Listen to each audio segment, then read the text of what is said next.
Hello everyone, it's JohnnyFerno talking and welcome back to a new reaction video. This time around we're going to watch a return to a certain topic. For those of you who remember, just some videos ago I reacted to Wombu's video of the top 10 skulls from Skul, the Hero Slayer. And since then, that video inspired me to get the game. I've had a lot of fun with it, may stream it soon. And at the same time, it also inspired the Green Scorpion to try out the game, and now that has evidently resulted in a video of his own top 10 favorite skulls from Skul. But before I go into the video, before I say anything else, I just want to quickly draw attention to this art. Look at that freaking artwork for the thumbnail. Like, there is so little fan art of Skul in general that it's a crime, but just look at that. It's so freaking cool. Like, that is maybe the coolest artwork of Skul, like the Bone Boy himself, that I've ever seen. It looks so goddamn badass. Credits to the artist. Credits to the artist. But yeah. To get back to the video thingy, it's a very fun game. For those of you who don't know Skul, he's probably gonna explain it in the video, but it's a very fun roguelike game where you are a little bone skeleton boy. You go through the game, fighting your way through the levels, and pick up skulls along the way that gives you different powers depending on what it is.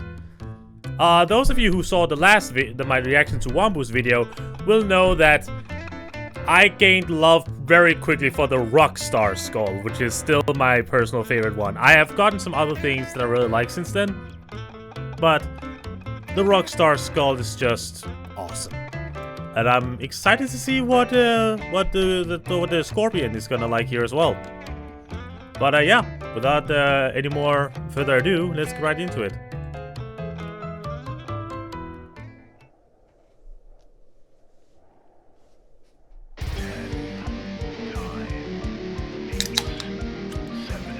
Just...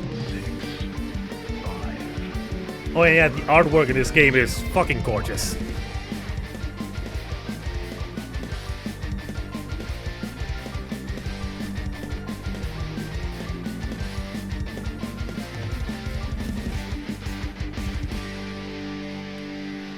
God, I've had over like 100 runs in this game and I still haven't technically beaten the game yet. It's hard.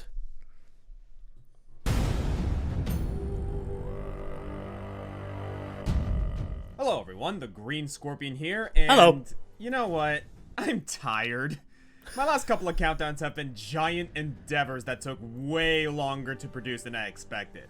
And quite frankly, I'm pooped. Yeah, I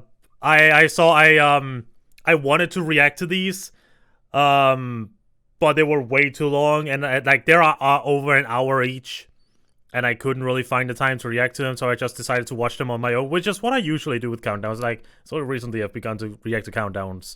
But yeah, these videos are really good, but you can also tell a lot of time went into him, like giant-ass projects. So I understand why he would go for a smaller, more casual topic. So I kind of wanted to do something shorter and dumber to give myself a brief brain break. Basically. With these big projects looming over me, it's way too easy to say screw it and waste hours on repetitive runs of roguelikes. Yep. And one particular roguelike that really struck a chord with me was Skul the Hero Slayer. And hey, look at that. It's Halloween. Yeah, I'm gonna go ahead and was Halloween. A while back, my fellow Countdown creator and Living Chandelier, Wombu, released a video about Skul the Hero Slayer. A great video, by the way, that inspired me to give the game a try. Dozens of hours later, I'm now a full-blown Skul fan, and decided to ride this wave of inspiration by stealing the concept of Wombu's video entirely. Thank you for that, Wombu. No takebacks. Alright, I'll allow it, but only if you use it for the power of good, you eight-legged lout. I shall do my best to fulfill my Countdown creator duties, sir. Skul the Hero Slayer is a 2D retro-style roguelike developed by Southpaw Games. You play as this skeletal rapscallion as he fights through waves of good guys to save the Demon King from the clutches of good. It also has beautiful pixelated visuals and on-point sound design, but don't let the cartoony art style and pandering references fool you. This game is tough. It is. The challenge is the real meat on these bones. Credit to Southpaw Games for providing us with something so cute and yet so brutal. More to the point, Our titular hero, Skul, has the ability to remove his head and put on new ones, granting him the abilities of different warriors and adventurers throughout the land. There are more than 30 skulls total, and each one has a different playstyle and flavor, so finding a skull you can wrap your head around is paramount to mastering the game. Hey. Obviously, there's a lot more to it than that, including what items to buy, which quintessence to use, what sort of passive buffs you want to build up, etc.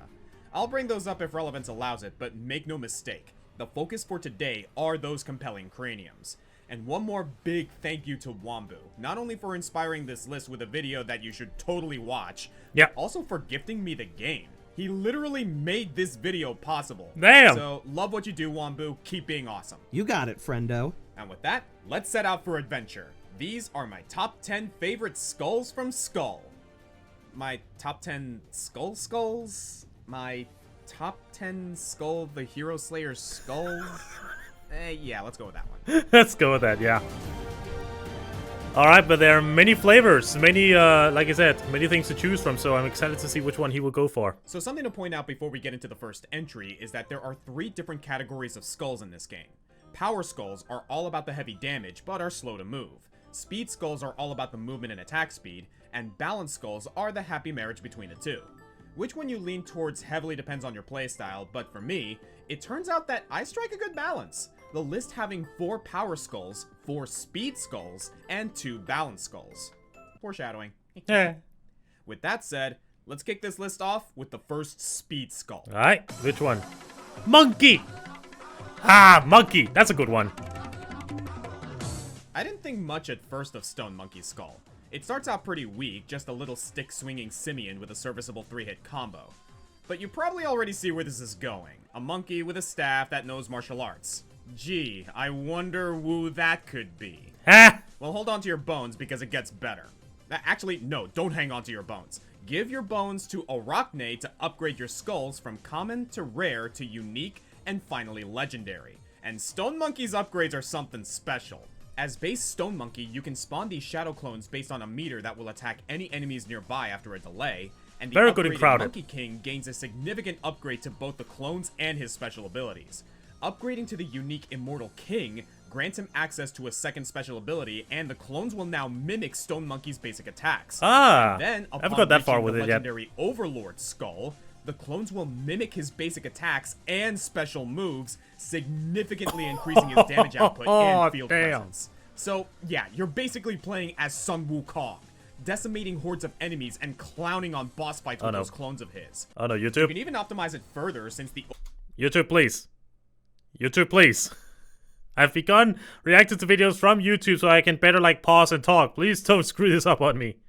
Overlord Stone Monkey rides into battle on a flying Nimbus upon swapping in, leaving behind even more clones. What quintessence is that? It does take some practice to take full advantage of this saintly simian, but good delegators can maximize their monkeys to kick some serious tail. I am going to admit, though, a big part of my enjoyment for this skull is just the Journey to the West theming. That top 10 versions of Sun Wukong countdown is becoming more plausible by the day. It really is. There are so many versions of Sun Wukong. There's even a Sun Wukong game on its way out.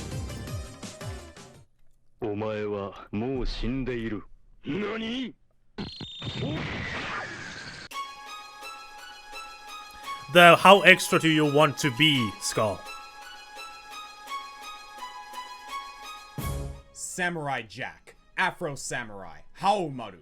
What did these characters all have in common? They're samurai. That's right, they're all dead. And with their bones, I have copied their prowess. While you studied the blade, I waited for you to die. Now I'm the samurai.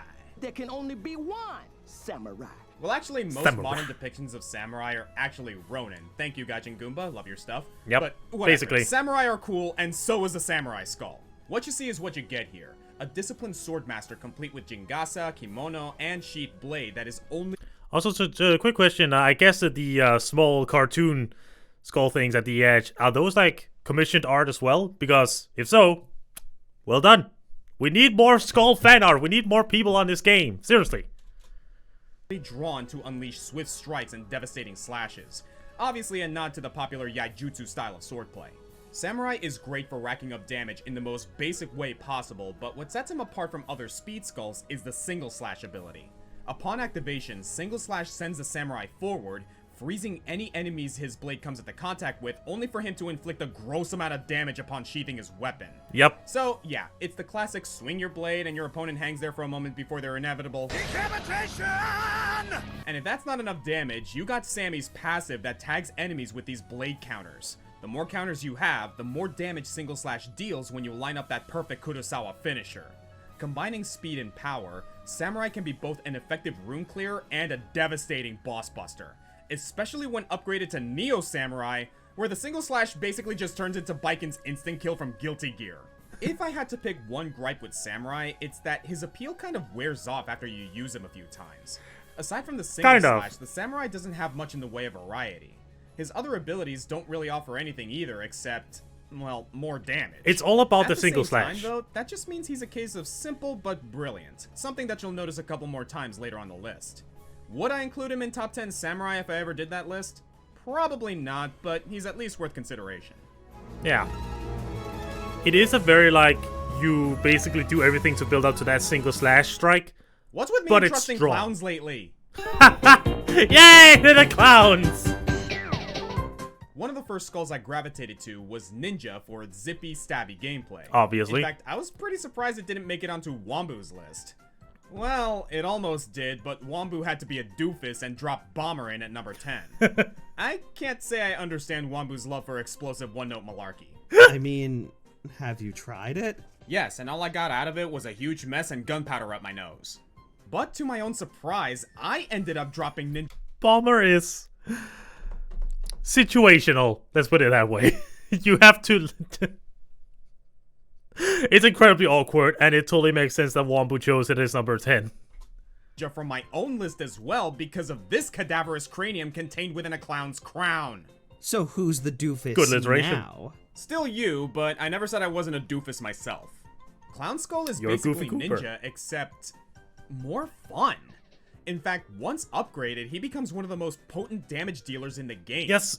He's a speedy zoner. Really with a plethora aggressive. Of knives as his basic attack, and his abilities are mainly just new and creative ways to turn your enemies into pincushions. Yeah. The twist on this zoner subtrope is his passive. As he doles out the daggers, he causes these knife markers to appear on his enemies. Tag someone with 3 markers and they'll be dealt a burst of magic damage. Then it resets their counter to 0 for an encore performance.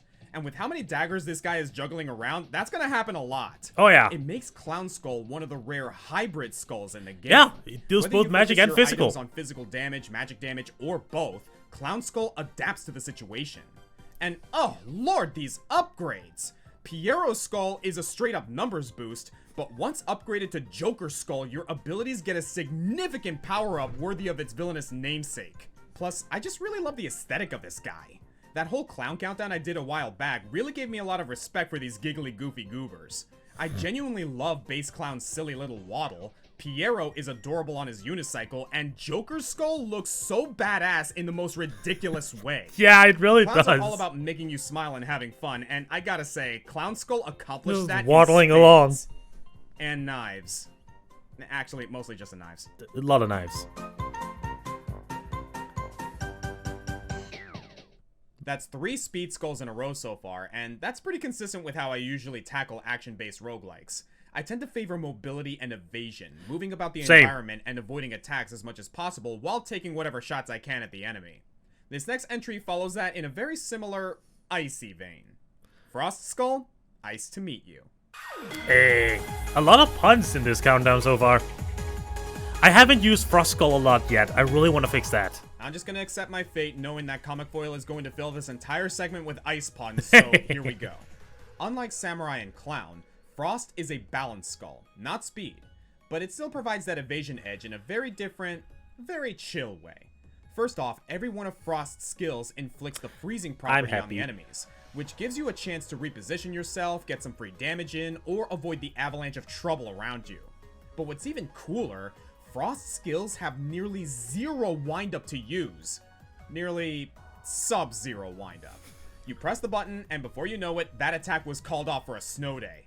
So even though you're not a speed-based skull, you've retained that evasion by making everything around you slower. Oh hey, you're trying to hit me? Nope, freeze. Hey you, with the sword, freeze. Oh hey, you in the back. I know. Freeze! But just because you can create icebergs doesn't mean you're as slow as one. Freezing Field is a pretty great area of effect attack in addition to, you know, more freeze.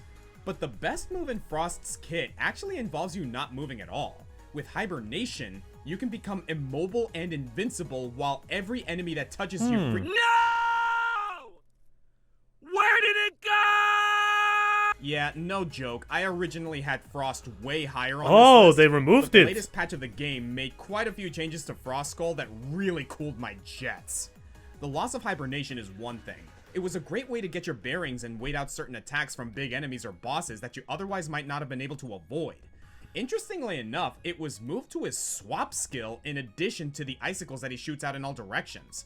I mean, I'm glad they managed to keep it in his kit, but it definitely feels like the refrigerated leftovers of his previous on-command skill. They I can also imagine. added some wind-up to a couple of his abilities, meaning that Frost Skull feels much slower compared to before. Be that as it may, he did get some neat new tricks to compensate. Freezing Field feels even more impactful, especially once you upgrade to Frozen Soul. You can do some cheesy zoning with the Iceberg skill, and yeah, I admit, Glacial Blade and Glacial Charge are definitely excellent additions to his Ice Cold arsenal. So yeah, Frost Skull's appeal has melted a bit for me in that last patch, but it's still a winter in my book. I'm still excited. Doesn't even... Oh, like... Wait, I missed it. But it's still a winter in my book. Okay, what? That doesn't even... Oh, like winter. Comic, you're fired! But yeah, I haven't tried out Frost Skull a lot yet. I wanna get into that. So remember how Ninja Skull got snuffed out because of how much I fell in love with Clown Skull? Yeah. Well, unfortunately, I have to sing the same eulogy for Yaksha Skull. I had Yaksha Skull at number 10 in my original draft, and Big even though Oni. it got pushed out, I still love it a lot. It hits super hard, has some fun heavy attacks, and its Buddhist deity transformation remains one of my favorite abilities in the game. So, why is it no longer on the list? What be Well, that? because the latest update introduced 2 new skulls to the game, and I had to do a little reevaluation. The One of them mage? is Mage Skull, which eventually becomes a walking Lord of the Rings reference, and is everything I could want in a magic-based skull. I definitely like it more than Alchemist, that's for sure. Then I took the other new skull for a spin, and... I still haven't unlocked that yet. I saw it in the store in the game today when I played it for a bit, and I saw that I couldn't afford it, so damn it. Also, one of my friends also has it, and he brags about it. It's a good pirate thing. Well, my whole list got shanghaied. Oh, I cannot wait to buy this skull. It looks so much fun. Look at that. It wasn't enough just to add a pirate skull to the game, no. They went ahead and added the patron saint of plunder and pillage, Davey freaking Jones. Everything about this Seaborn captain is so unbelievably extra that I fell in love. Y'all had me at ahoy. First of all, that design. Yeah. It's so extravagant and grandiose that I can't help but be amazed. As for his weapon of choice, you'd think that they'd utilize a cutlass or maybe a flintlock pistol. No. Davey Jones just ripped a whole ass cannon from the hull and is Look ready at that. to scuttle your butt. This is one of the reasons why I really love Skull as a game. It's not afraid to get silly and extra as all hell. And it's so much fun. Davey's basic attack fires cannonballs forward that do a disgusting amount of damage on hit. And if he has no cannons loaded, he's more than willing to use his massive siege weapon as a bludgeon. Yeah, that's right. Davey Jones has a reload mechanic. He can load up to 4 cannonballs at a time, and Look every at 4th that. reload will tap into his special reserves, empowering the cannonballs for even more desolation. This leads right into his abilities. None of Davey's skills activate immediately. Instead, he loads them as special ammunition, causing the corresponding basic attack to be infused with said ability.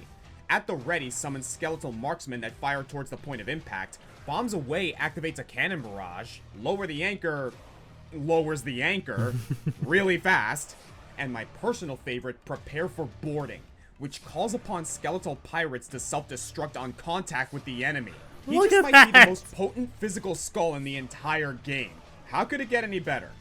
Well, you remember that enhanced reload mechanic I mentioned earlier? Yeah. They can apply to the ability cannonballs, making them even more batshit insane. What? Even his swap skill is over the top. Not only does it automatically load 2 cannonballs for you, he summons a goddamn lightning storm that can hit enemies for 10 seconds. What? So if Davey Jones is this good, why only number 6? Well, this could just be me trying to curb my recency bias, but by that same notion, I just haven't had the chance to play this skull enough to appreciate it fully. Additionally, if Makes I had sense. one complaint, this skull is mega slow with few mobility options. Though there is some tomfoolery you can do with the aerial attack. Though irksome as that may be, yo ho, a pirate's life is truly for me.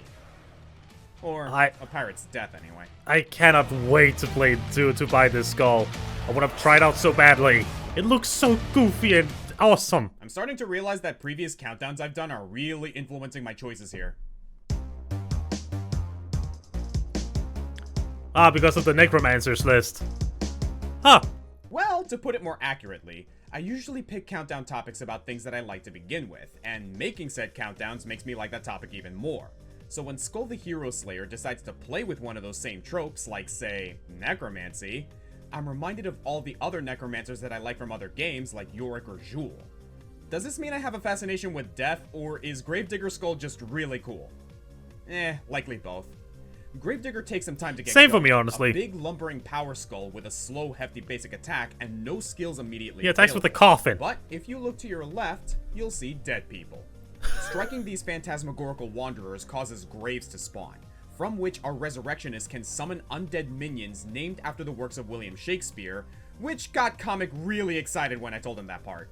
Hamlet whacks enemies with his club, Macbeth slams the ground to create shockwaves, Othello causes spears to spring up like daisies, and King Lear throws these iron balls at long range. Each of these 4 Skelebuddies are very useful, and who you prefer really depends on your playstyle.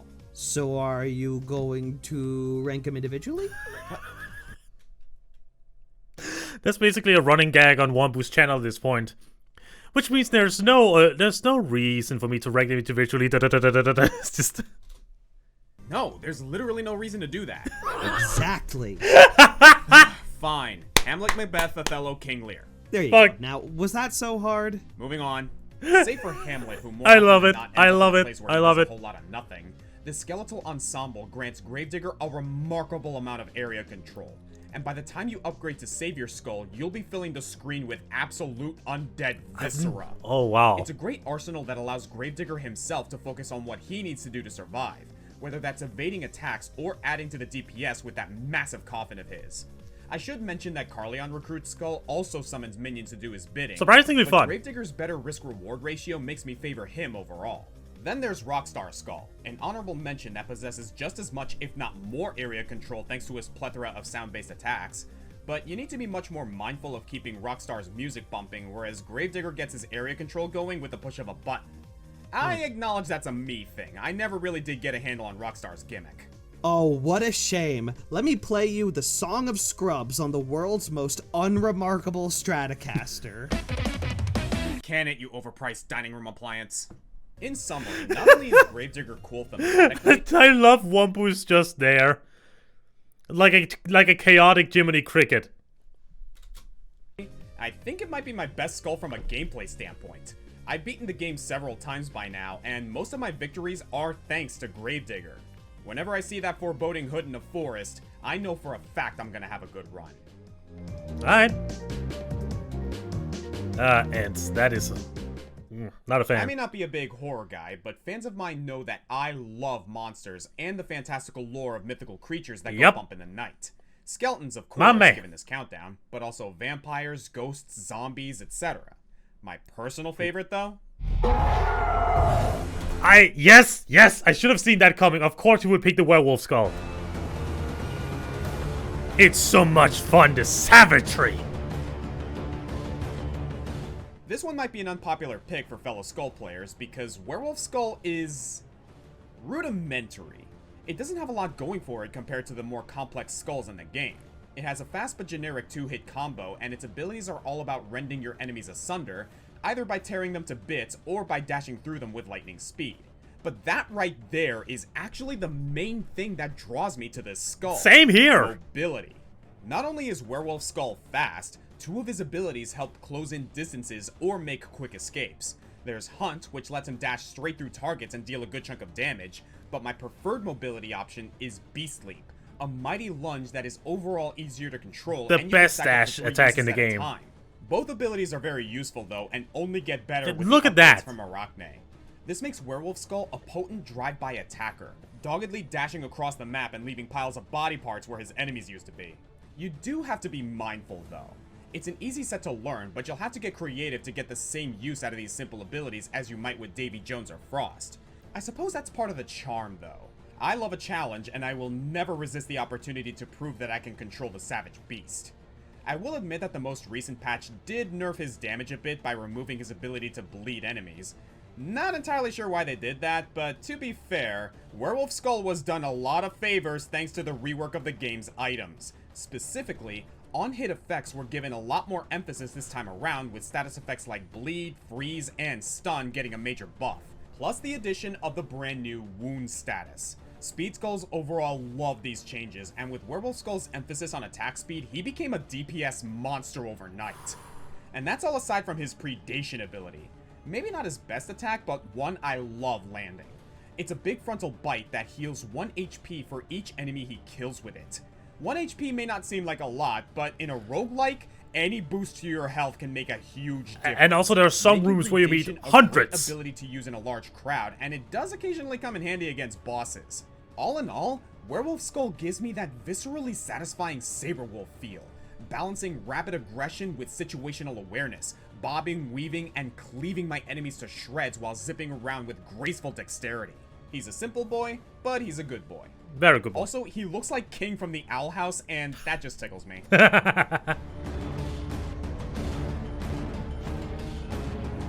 Makes sense. But Werewolf is... In the previous entries, you've heard me stress 2 strategies, area control and evasion. In any roguelike, I tend to favor builds that let me throw out some chaos and avoid enemies while my damage storm does its thing. Things like Demeter's Call in Hades, or the Huntress's Glaive in Risk of Rain 2. My top 3 skulls also embody these 2 qualities, and in the case of number 3, it's about diving out of the way with copious amounts of splash damage. I just got into Water Skull today. I tried it for the first time, and it's an absolute beast. It's near broken. It's so freaking good.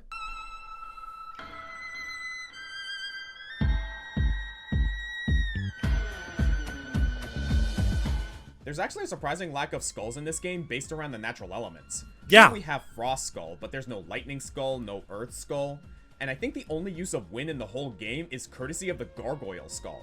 And fire magic shows up in movesets for the Great Warlock and Mage because every D&D wizard knows you always take Fireball. Exactly. I guess the devs but wanted to no be more real creative fire with elemental. themes, meaning that if they were gonna base one skull around something as simple as water, it better be pretty good. And yeah, it's pretty darn good. It is! Once upon a time, the Water Skull was actually considered one of the worst in the roster. From what I am to understand, he could push and pull enemies around, but not much else. But I got into the game after they cleaned up his skill set, so I've only ever known Water Skull as an aquatic crowd-clearing conqueror. Look at that! That pushing power turned into a heap of blunt damage, and now he's a paragon of horizontal destruction. As Water Skull does damage with his basic attacks, his water meter will fill up. And every time it does, these waves will shoot out and start damaging all grounded enemies they pass through. And they last a good while, ridiculous. too, making for efficient wave clearing and wiping the floor with certain bosses as you maneuver with the motion of an ocean. Don't think it's just about the passive either. This Hydraulic Harrier is augmented with an arsenal of aqueous abilities. Sure, Rising Tide is just a cheap imitation of one of my favorite fighting game characters, but in certain situations, it's a good way to bring the more evasive enemies within range of his surging fists. Yeah. Then there's Tornado, which adds some verticality to his AoE damage, Dive, which is a great way to avoid attacks and is followed up by a Torrential Blast, and Lake of the Spirit, where you can just do this. Look, if y'all just want to stand there and bear the undertow, that's fine. I'll be here enjoying my comfy little pool, thank you very much. Love All the of this glasses. combined makes Water Skull very useful in almost every situation, especially once you upgrade him to Greek god levels of power. And finally, that design. I guess swimming really is the best form of exercise. Damn, boy, he's thick! Pick up this skull and watch your enemy's hopes go down the drain. Did not expect a damn boy he's thick reference. But I can see it. I can see it. So far, I've ranked all these skulls not only in regards to fun, but also how well they gel with my playstyle and how objectively viable they are. Of course, I consider all of my picks to be enjoyable, but that's not the main reason that they're ranked here. If I made this list purely on fun factor, I would have ranked Champion Skull or Prisoner Skull somewhere around here, and Clown and Stone Monkey would be much higher. I'll be the first to admit that I'm a tryhard. When I play these games, I play to win. And now I'm going to immediately contradict what I just said, because this next skull wins a silver medal purely because it's just fucking bonkers. Okay. The Gambler! Really? I mean, I can see it. You're basically Gambit. Not that I'm a big gambler in real life. I've only ever been to a casino once in my life, and while it was a decently fun time, I prefer to keep my gambling to video games. No, not what I meant. Bad, EA. Bad! I'm talking more about a lifelong battle against RNGesus, where I can keep my life savings, and the only thing at stake is the current run. And possibly my own sanity. In the case of the Gambler Skull, this is basing a moveset around RNG, but heavily stacking the deck in your favor. Besides looking like a smooth and suave Bond villain, Gambler Skull proves to be a master of probability, rolling the dice with the lives of his enemies and filling the screen with absolute chaos. From his passive to his abilities to his swap skill, every single one of Gambler's techniques are useful in dealing damage and providing area control. What's more, all of them have a chance to be either super busted or just meh. His basic attack has a 20% chance to throw a Joker card that will explode on contact, and his swap skill spawns a slot machine that will create an on-field effect depending on the result. Then there are his abilities, which is where Gambler Skull absolutely shines. Each one has a 20% chance for insane power and a 10% chance to flop, but failing isn't even all that bad. Blackjack summons a hand of cards that bombard enemies up front, Rain of Darts summons a, well, Rain of Darts depending on the dice roll, Russian Roulette is a revolver attack that fires a shot forward, and my personal favorite, Roulette of Destiny, which, depending on the color, will spawn a magical effect that absolutely decimates large groups of enemies. Hitting that 20% success rate will amplify these abilities to absolutely devastating levels and will result in some serious gains. So what happens when you hit that 10% fail? The abilities just become mediocre. And even then, they're not that bad. You'd think that maybe you'd take some damage or be hit with some sort of negative status effect, but no. A failed gamble simply results in a less potent ability that is easily worked around through items that boost your magic power or reduce your cooldowns. The worst you'll ever experience is maybe the knockback from failing the Russian Roulette, but even that is rarely going to screw you over. Just goes to show that part of being lucky is preparing yourself for when your luck runs out. This is why I have no issues bringing Gambler Skull into the run, and why he's so much fun for me. While his abilities can be unpredictable sometimes, there's no true detriment to playing his game. Whether you roll the dice, hit the slots, or draw the cards, the odds are ever in your favor. The house always wins, and baby, I am the house. And sometimes it's just all about the fun factor, which the Gambler pretty much has, in spades. Get it in spades, because... card, anyway. Huge fan of the magic-based skulls besides Gambler, but Mage comes close. Also, points for being Gandalf. Really awesome and ridiculous skull that I never really got the hang of. Wombo, you play that song for me again, I swear to God! You'd think I'd like this one given my playstyle, but I tend to prefer evasion as opposed to blocking the damage. Yeah. Still, another example of simple but brilliant. I'm a huge fan of the Ranger archetype, but Hunter is just way too slow and unwieldy for a game like this, which is a shame. Love the idea, honestly, it's really weird. This is the Ranger skull done right, wrapped in a smorgasbord of lunacy. This is a skull I use when I just want to go apeshit. Really?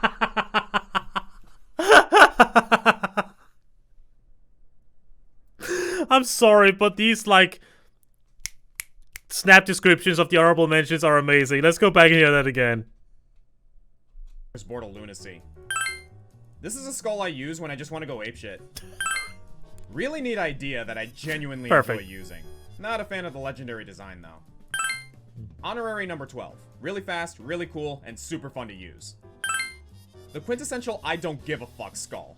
Super enjoyable, but I haven't played Dead Cells yet, so the references are lost on me. Yeah, same. And yes, I do plan to play it eventually. Leave me alone, North!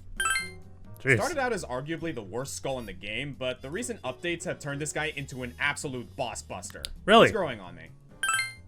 And here's the honorary number 11. Super cool design, hits like a truck, and the updates were really kind to it. Also, fun fact, All the skull arts you saw during the number cards are courtesy of Sheikah Arts. Here's our take on Yaksha's skull that would have shown up earlier if it wasn't for Davey Jones, which they were kind enough to do as well. Link to their Twitter in the description. Go check them out. They do amazing work. Shout out to Sheikah Arts. Let's get to number 1. Sheikah was also in his top 50 horror games video. And she has good tastes. Props to them. Something cool about making countdowns like these is that you can get a good idea of someone's playstyle and preferences based on how they would rank their favorite of whatever game they're talking about. Favorite Kirby copy abilities, favorite Street Fighter combatants, favorite weapons in Monster Hunter, etc. Hell yeah, he's also an Instant Glaive user. Fuck yeah! And when it comes to tackling this game's ruthless runs through the Carleon Kingdom, I'd say my favorite Skulls, gosh that's fun to say, paints the picture of someone who focuses on avoidance while peppering the field with wide-range attacks. There are exceptions, of course, but generally I prefer my craniums to be swift like the Werewolf or Stone Monkey, have wide range and field presence like Gravedigger or Gambler, and have some way to avoid damage like Frost or Water. I just wish there was a single skull that could incorporate a little bit of everything that I like about this game. Ladies and gentlemen... Oh, can I guess it before he says it? I'm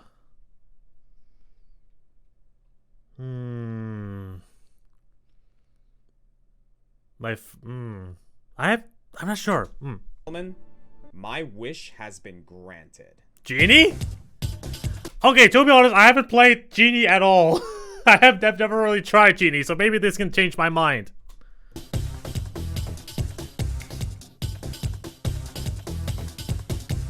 That mustache. Never would have expected Genie. First of all, no, that's not a typo. That's actually how it's spelled in the game, don't ask me why. I looked it up and I still have no idea.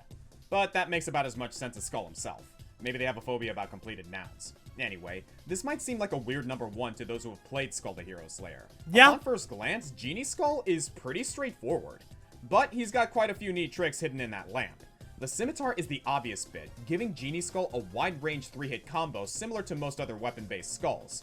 He also floats, which means that he won't trigger floor traps. While this does mean that you can't cheese certain fights by intentionally triggering the traps beneath other enemies, anytime I do take damage from these spikes, I keep thinking to myself, man, if only I were Genie. Plus, you can always switch to your other skull if you want to trigger the traps anyway. Then there's his dash, or should I say, teleport. You can't use it to attack like with the other power skulls, but the dash is instantaneous, literally 0 startup, sacrificing a little damage output in favor of making Genie deceptively slippery. So far, that's 2 really minute qualities. Nothing bombastic like Lake of the Spirit or Rain of Darts. But that's the thing with Genie. This skull is all about the nuance. It's the little details that make Genie, Genie. The same goes for Genie's abilities. All of them are relatively simple at first glance, but you gotta look deeper. His swap skill has him popping out of a lamp, he's got a charging tackle, a big punch, a counter, and a multi-hit sword attack. Basic stuff, right? Well, here's the kicker. Every single one of Genie's abilities grants him a few seconds of invulnerability. Maybe it's not the same level of invulnerability as Water Skull's Dive or Frost Skull's Hibernation, still frosty about that, but with proper timing, every maneuver gives you the potential to dance through the danger. Genie Tackle and Genie Smash are both excellent ways to deal damage in a large area. Genie Lamp is an excellent counter that can save your butt at the best of times. And then there's my personal favorite, Genie Swordsmanship, where Genie's skull tracks enemies and pops in and out of existence while slashing the opposition to ribbons. Upon upgrading to Apprentice Genie, these abilities get a major size upgrade as well as an even more glorious mustache. Then there's fucking TPCA reference. Mifiko, where he unfortunately loses the mustache, but instead transforms into a JoJo reference. And starts cloning himself, literally multiplying his damage output for a truly magical display. It's actually really interesting to me. When you think of genies, you think maybe a spellcaster, someone who floats around and stupefies their foes with phenomenal cosmic powers. Not this guy, though. Skul the Hero Slayer instead goes for the Arabian swordsman archetype, a refined and graceful warrior who uses his power more as a way to dance around his enemies by becoming intangible at the right moment, floating around, using his amorphous... God, that was trippy watching him fighting against a warrior like that. That was trippy. Guess I have to give Genie a try. Form to move to and fro, dazzling his opponents before subjecting them to a lethal performance of Sword. A wide area of effect, the ability to skirt around danger, and a level of skill required to master the timing to make the most of this marvelous maestro of magnificence. It's beautiful. What else can I say except... Dance, Genie, dance!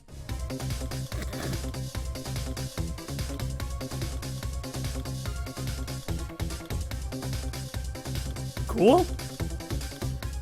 Well, that's what the lists like this are for. Surprising. #1 favorite Skull in the game, without a doubt.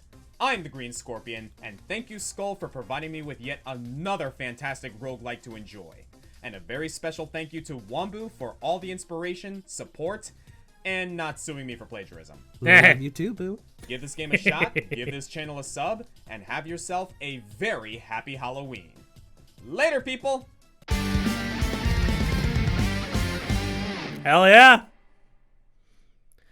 I really think it's nice that Oscar was able to get a small break from the massive countdowns, because again, top 10 heroes and top 10 villains, oh boy, those were massive projects. So I can imagine why you would want a break from those. And this was just a very fun, not really brain dead, but just a fun little quick side thing that he could do, and yeah, that was a lot of fun. Yeah. Good list. It surprised me at a few points. Obviously, like there were some choices that I did not see coming. But now I'm just, well, inspired to try them out myself on future playthroughs.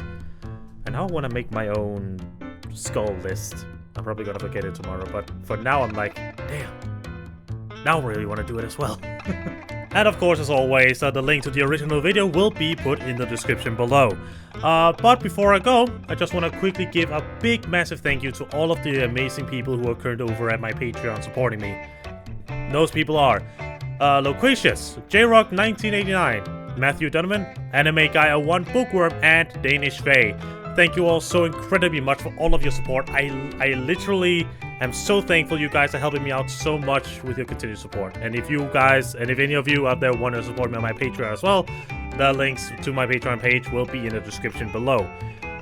But yeah, thank you all so very much for watching. If Wombu or Scorpion, if either of you two come across this video, I hope you, especially you Scorpion, I hope you enjoy this reaction.